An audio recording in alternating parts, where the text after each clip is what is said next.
तुम्ही पाहत आहात MCN न्यूज मराठी।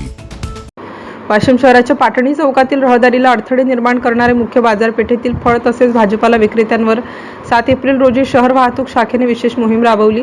वाहतूक शाखा पोलीस पेट्रोलिंग करिता गेलो असता फळ तसेच भाजीपाला विक्रेते रस्त्यावर हातगाड्या लावून रहदारीचा अडथळा निर्माण होईल अशा धोकादायक स्थितीमध्ये उभ्या आढळून आल्या।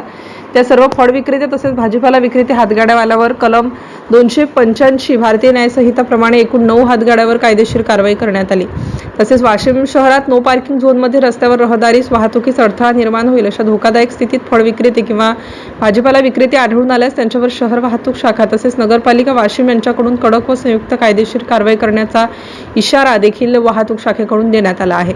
MCN न्यूज मराठी करिता राजेश वानखडे, वाशिम।